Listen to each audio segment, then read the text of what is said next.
that you can actually hire an agent that was going to represent you. So I just went on Google and I searched how to buy a home, right? Stalk us online, because I am telling you there's a bunch of agents out there that I'm like, how do you sell houses? Like, and this is not to throw shade on anybody, but I believe we're running a business and you have to, if you want to wait, let's wait. But based off what I've seen in this area, it is one of those hidden gems. So if you really like it, make a decision. We went to go see 10 other builders right now, and I want to see what is the best you can do for us.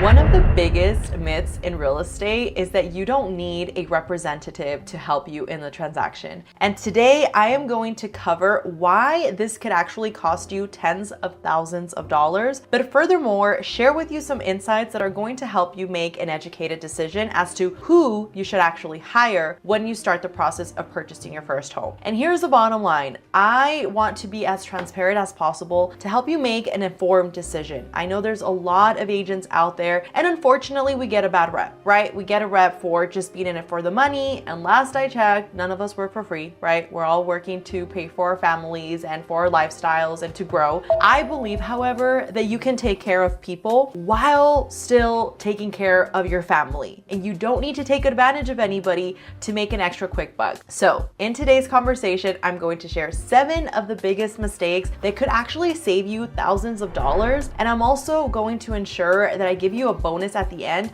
to really help you understand what is the best agent that you should be hiring before moving forward. And if you're new to the channel, my name is Alexa. I'm a local real estate investor. I'm also a real estate agent. I have a team here in El Paso, and my goal is to help you get to the finish line. Not just something that is going to be beneficial for you in a year from now, but actually understand what is the strategy that you need to make sure that this investment is going to work for you 5, 10, 20 years down the road. Now let's talk about the first mistake. And this is a big one because I know that before I got into real estate, I didn't know that you can actually hire an agent that was going to represent you. So I just went on Google and I searched how to buy a home, right? Then I got bombarded by a ton of people that started calling me, and I went with the one that seemed to know what they were doing. That was a mistake because the agent had no patience. The agent really put a bad taste in my mouth. And to be honest with you, that was a big reason why I wanted to get in real estate, because I was like, man, if she was able to do it and that was her work ethic, I know that I can do it and actually serve people and take care of people,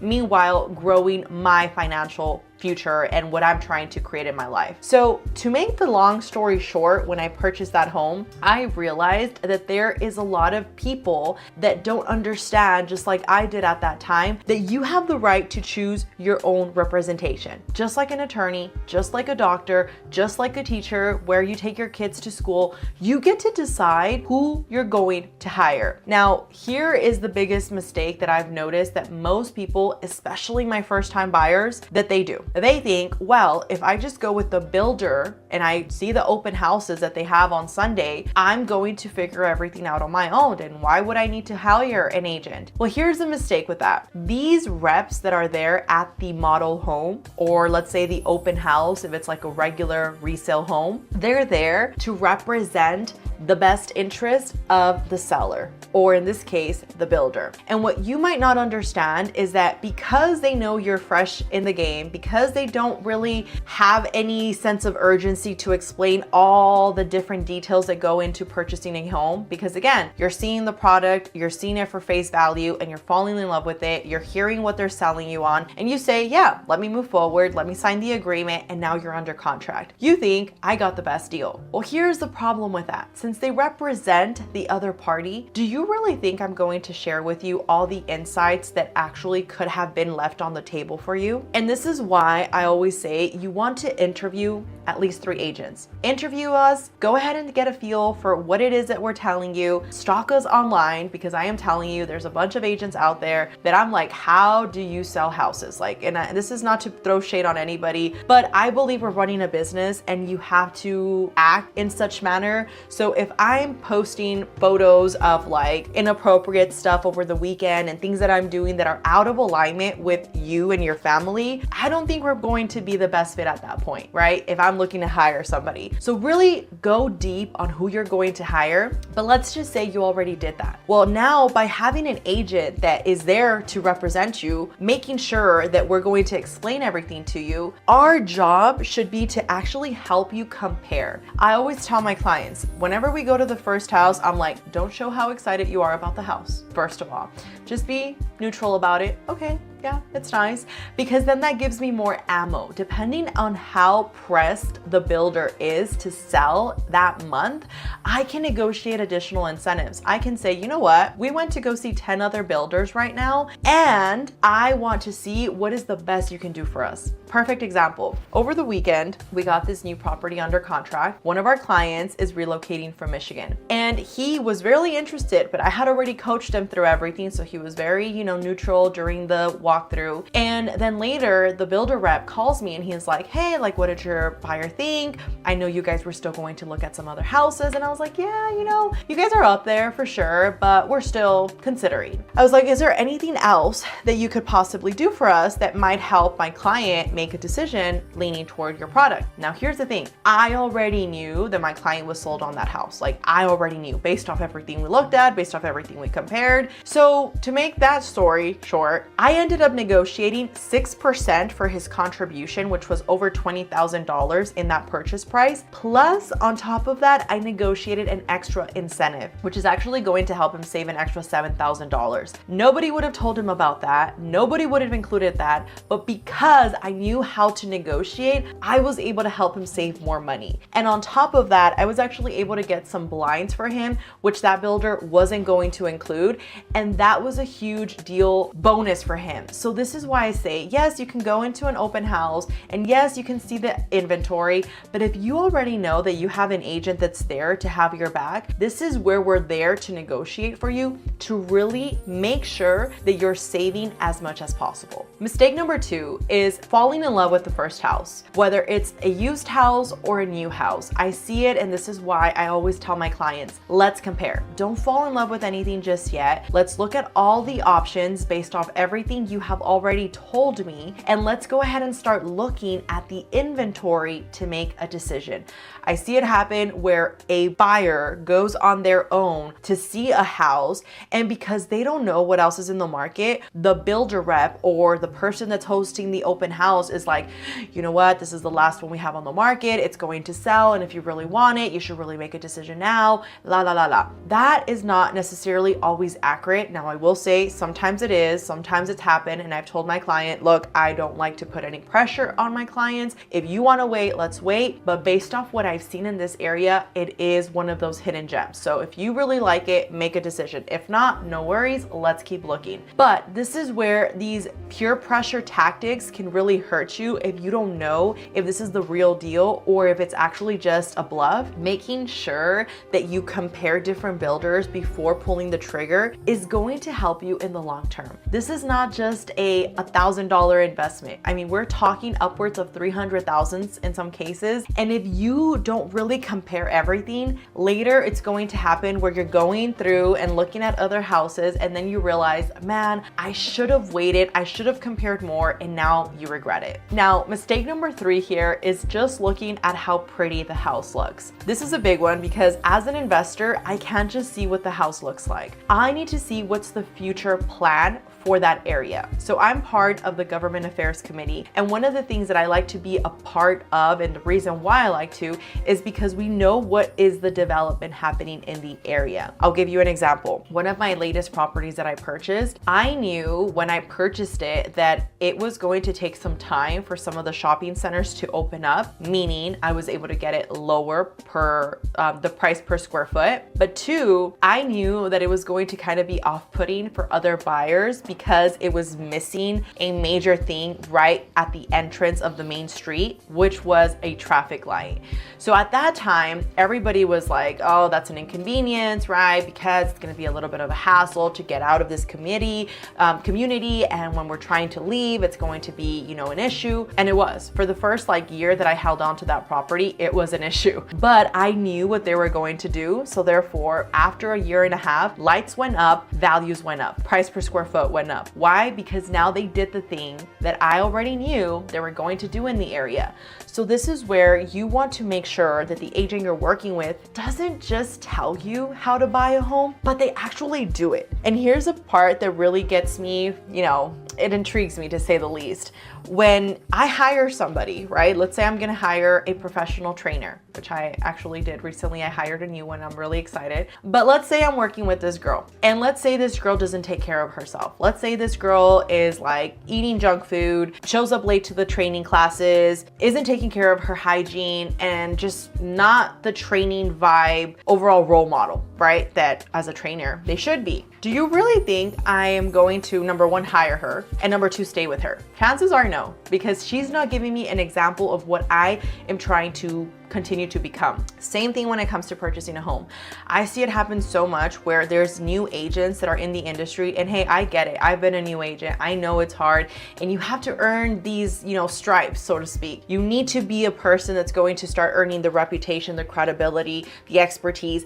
And what I did at that time when I had none of that is I partnered up with people that had it. So it was easier for me to say, hey, I have a mentor. I have somebody that's helping me. It's not just me. I'm not just new, and I have people that are backing me up. That was an approach that I was willing to do, and it cost me a lot of money. Some agents are not willing to do that. And why this is important to you is because they live in an apartment, they've never purchased a home, and then they want to tell you how to do it. You're kind of like their guinea pig if you think about it. And I know it sounds like what, but think about it. They've never done it. They've only read the textbooks, and now they're telling you how to do it. Would you trust somebody to do your hair that just saw a video online? Would you trust somebody to cut your hair that just watched some tutorial and now they're telling you, yeah, I got it, don't worry? I wouldn't. So this is where you want to make sure that the people you're working with actually know what they're doing. And I've seen it happen way too much where an agent tells them, yeah, it looks beautiful, move forward with the house. And then later they find out it was a horrible decision because they're in a bad area, they're in a bad construction site, they're in things that they weren't expecting, and now it's going to cost them thousands of dollars to get out of that mess. Now, mistake number 4 here is not negotiating the right terms. And this goes for both, you know, sides of the equation, whether you're a seller or a buyer. I'm emphasizing right now all of the buyer mistakes. So if you're interested in the video of sellers, go ahead and click the link down below. But let's just say that you are in the buyer side. You're going to buy a home, whether it's new or a used house. And because you don't know what to negotiate, or because you have the wrong agent that doesn't know how to negotiate, you leave money on the table. I'll give you an example. I recently got a call from a referral partner, and she was like, hey, I have a client that I'm going to recommend to you because he has been with an agent, and it's been for several months that she's been with her, and she hasn't been able to produce like an actual contract that he's willing to accept. He's really frustrated. He feels like she's not really helping him. So I was like, yeah, like let me get on a call with him and see, you know, what we can help, because he was already talking about terminating that contract. So to make that story short, I talked to him, and he's like, you know what? I'm just tired. She is not listening to what I'm telling her. She is telling me to pay more on incentives that I should be. I am telling her that I gave her these options for the payoff options that we have. And at the end of the day, what was happening is that this agent just really didn't have good negotiating skills. And what was happening is the offers that were coming in, she actually underpriced the house by a lot. He left a lot of money in the table. And what happened, because I genuinely, I practice what I preach. And for me, if you already have a contract with somebody else, I'm not going to step on anybody's toes. Now, if you decide to cancel and you want to work with us, I'm happy to help, because if you're not happy with me, you should be able to cancel and go with somebody else. But in this case, I knew he had a contract with her, and I was like, look, you know, for legal reasons, I'm only going to share with you some of the insights of what the market is actually doing right now so that you can make an educated decision. But what happened is that he never heard of any of the incentives that builders are offering. So he didn't know what he was up against. She never went over that with him. She never went over the fact that the solar panels that he had were actually hurting him, because although he saw it as an asset when he first purchased them, it was hurting them because some buyers didn't want to purchase a home and on top of that have to assume a solar panel debt. This is why I tell you, incentives and negotiating really matters, but this is where we're supposed to make it easier for you. We're not supposed to make it more complicated. We're supposed to help in navigating the entire process so that at the end of the day, you make the decision that is going to help you obviously net the most, or in this case, save the most money, but also make sure that you're in a stress-free environment, because purchasing a home is not easy. It can be very stressful, but with the right team, it makes it that much easier for you to navigate. Mistake number 5 is not understanding the warranties that you are getting from a builder if you're buying a new house, or making sure that you're doing the inspections. I see this happen so much, and honestly, this is why I say you want to make sure you're working with people that know what they're doing. I know I sound like a broken tape, but it's the truth. I've heard agents that tell their client, you don't need to do an inspection for what? It's a new house. You don't need to do it. Okay, last I checked, human beings build these houses. And if a human being is building this house, there can be a mistake, right? Even AI makes mistakes. So let's be real, right? Let's make sure that we hire somebody that knows what they're doing so that they go and inspect the property. This is where you want to make sure you're also putting contingencies that protect you. In the event that you find out this house is collapsing and you are buying like a resale home, you want to be able to back out of the contract, or at least have leverage to negotiate those repairs. Or if you're on the new build side, you want to be able to go back to the builder and be like, hey, you need to fix all these things. And I am telling you, there's some inspections beyond the basic inspections that you should be doing, that unfortunately, because they cost money, the buyer agent doesn't explain how important it is. And of course, they kind of dismiss it and they're like, no, like it's fine, don't worry, you know, just buy the house already. It's a new house. What issues could you have? And if there is issues, you can get the warranties. That is a problem, because even though, yes, it's going to have some warranties, once you close on the house, to get the builder to go out there and fix some of the things, it is like pulling teeth with some builders. Not all of them. Some of them are really great, but with some of them, I have had nightmare stories that I can tell you here for days, where literally they were supposed to go at a certain time, at a certain date, and then they have something that was postponed or something that was canceled, and now you just lost an entire day at work. So you always want to make sure that you're fixing all of these things, or at least trying to negotiate everything before signing on that final contract. Now, mistake number 6 is that you're not seeing that this agent that you're working with is supposed to be a partner for the entire duration, even beyond the sale. I've had clients that call me for recommendations for contractors, for recommendations for internet services, for cleaning crews providers, for, you know, landscaping, for you name it. And this is really where an agent that has connections should be able to help you save money. I had a client recently, he actually found me from YouTube, and unfortunately, his situation with staying in El Paso changed at the last minute. He had just purchased the home and we were now having to sell the home. I told him the things that we should fix that were going to help him sell this house. And even though it was such a close window from the time we purchased it to the time we were going to sell it, the odds were stacked against us for that value to have increased. But because we did some of the things that I knew were going to help, not just from the appraiser's standpoint, but also from the buyer standpoint, which was going to give us the fastest return for us to sell it and avoid the days on market. Thankfully, this house literally only lasted 8 days on the market. But the thing here that I was able to do is I helped him get in touch with the lenders. I organized everything. I went and I opened the property up. I went and I got the estimates for him. This is what makes the difference between having a team that's backing you up and you being on your own. And I've seen it way too many times where a client closes on their home and then later when they're calling me to sell it, I'm like, oh, what happened with that agent that originally helped you buy it? They're like, they ghosted me. I send them messages to ask them questions. They never reply to me. And I just kind of decided I wasn't going to work with them again if they can't even, you know, answer my call or whatever. So this is really where you want to make sure you're working with the right people that are going to back you up beyond the transaction. And here's the last mistake that I will share with you. Not hiring the right agent is really the thing that you're going to look back at and say, if I would have chosen the right person, it would have made this entire transaction completely different. Because unfortunately, like I shared earlier, there are some agents that simply care about their commission. They don't care about how you feel,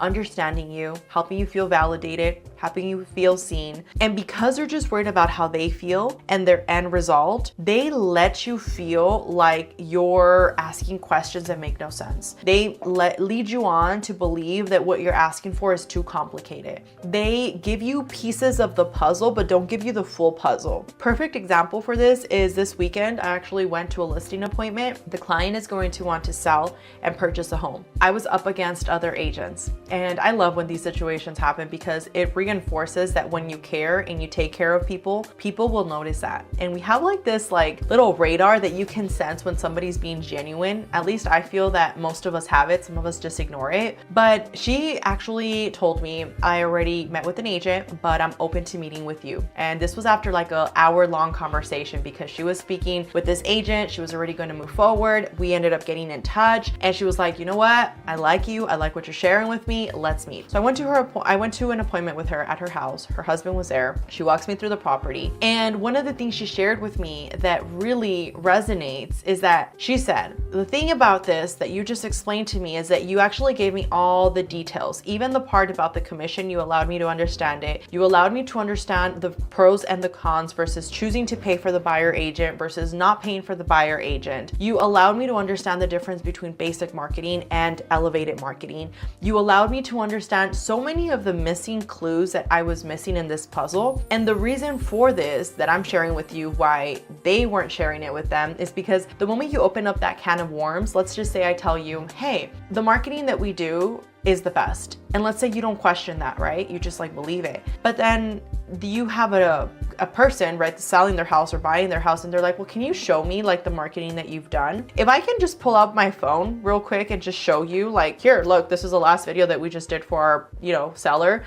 This is the engagement that we have. These are the leads that we're getting from this ad. This is how much money we've spent on this ad. Like that actually shows you this agent is not just lying to you. But when they don't go over that because they don't want you to potentially ask, right? They just say, yeah, we'll take photos. We'll make sure that we're getting it on the MLS. We'll show it on Zillow, Flags, Realtor.com, which by the way, those are free. So let's just say they tell you that, but you're like, okay, well, that's it, right? I don't need anything else. They sound like they know what they're talking about. They seem legit. What ends up happening a lot of the times is that these agents, they don't actually go the extra mile to get the best services. They end up taking photos on their phone because they don't have enough money to actually hire a photographer. A good photographer is going to cost you minimum $500. They don't actually have a good videographer. A good videographer is also going to cost you a minimum of $500 depending on how big the house is. They don't have a budget for marketing, which also a minimum of $1,000 for the right property that we want to make sure we target an audience, retarget an audience, get the overall funnel that is going to get the leads that are going to be able to get retargeted so that we can actually help prospecting be easier for that property to get more eyeballs. This is important. And if they're not doing that, they're not taking the time to really share this with you, or even on the buyer side, they don't want to tell you to compare 10 builders because they don't want to take the time to go and show you all those builders because they're lazy. That hurts you. And this is why I say that working with an agent that goes beyond the sale really matters. So I hope this video was helpful. If you have any questions, drop them down below. And if you're interested in learning how to save an average of $10,000 when you're purchasing your home, send us a message. My team and I would love the opportunity to help you. Whether you're buying in El Paso, whether you're buying in California, Michigan, you name it. We have a team throughout the United States that can help you. But at the end of the day, even if you just have questions, make sure that you are interviewing agents so that you really know who is going to be in your best interest. With that being said, thank you so much for hanging out with me, and I will talk to you on the next one.